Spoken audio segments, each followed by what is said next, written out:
Another day, another story. Meet the Chainsmokers, the DJs that survived American Idol. The music careers of the Chainsmokers could have been over before they really got started. In 2014, the budding DJ duo decided to appear on American Idol for a guest performance. With a single hit to their name, the garishly mocking Selfie, the New York DJs appeared on the singing competition in leather jackets, pressing play on their song before prancing around the stage to snap photos with the likes of Ryan Seacrest and Jennifer Lopez. Within hours of the cringeworthy appearance, fans and fellow artists lambasted the Chainsmokers' Alex Pall and Drew Taggart, making them instant memes for everything that was wrong with the electronic dance music, EDM, industry. That was, like, the worst career move that no one warned us about on our team, said Taggart. We had no idea what we were doing at the time, and that was literally a year after we met. Their mishap, however, was not fatal. 2 years after that appearance, the Chainsmokers have remade themselves from dance music punchline into festival headliners whose songs have come to dominate pop radio. While they narrowly missed the cut on Forbes' list of top earnings DJs in 2016, numerous promoters said they expect the group's booking fees to more than double this year, making them early contenders for next year's rankings. The Chainsmokers are moving up to the level of Calvin Harris, said one Las Vegas promoter who booked the group in the past and declined to be named for competitive reasons. Not many people have had the record of commercial success that they've had. They've blown past everyone. In 2012, that would have been hard to predict. Pall, a receptionist at an art gallery, moonlighted as a New York City DJ who played clubs and high-end parties for a few $100s a night. Looking to jump into original production, he started a group with a friend and named it the Chainsmokers simply because of an available web domain. After failing to find traction with the off-and-on effort over the span of a year, he asked his manager Adam Alpert to help him find a new partner.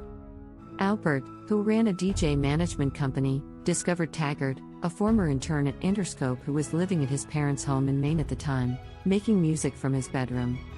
I set them up on a man date, and they went to dinner, said Alpert.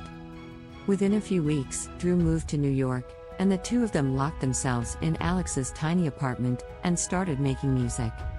While it was a manufactured relationship, it was certainly an effective one, with Pall as the more experienced live performer and Taggart as the creative force.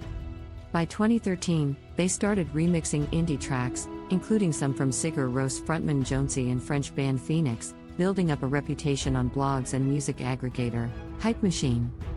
At that time they also played every show offered to them, from club gigs to college frat parties. They are frat brothers themselves, said Alpert, who continues to manage the pair.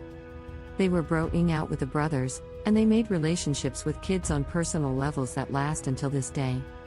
Their breakthrough, however, came as a complete joke.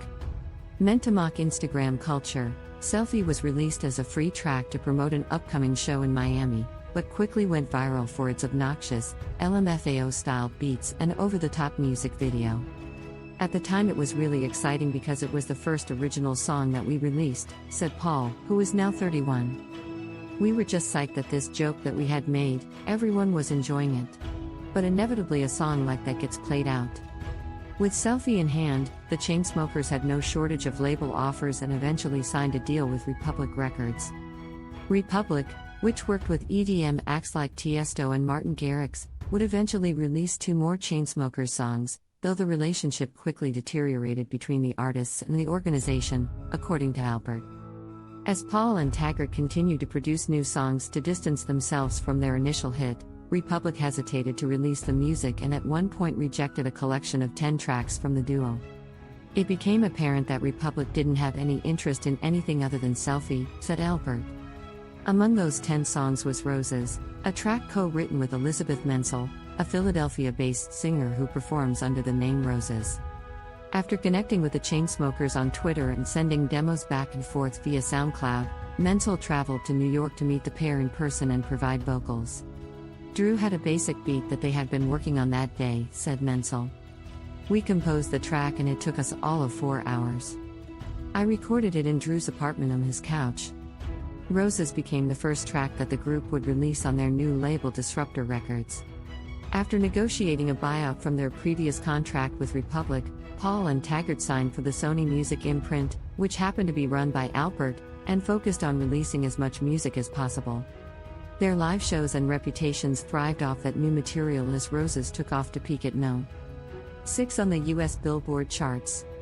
That was followed 6 months later by Don't Let Me Down, which at 437 million, is now the pair's most streamed track on Spotify. Not until Roses and Don't Let Me Down.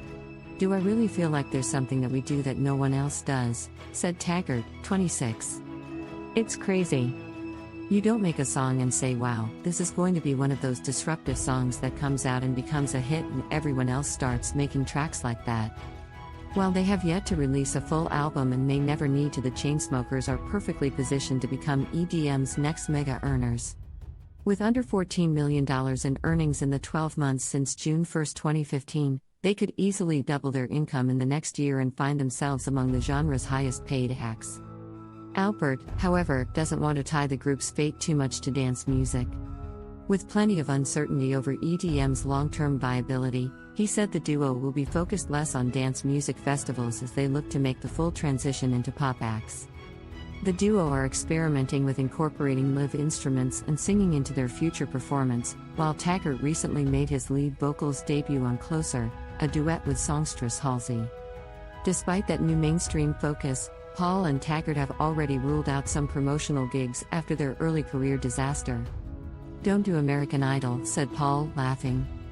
"Don't do X Factor."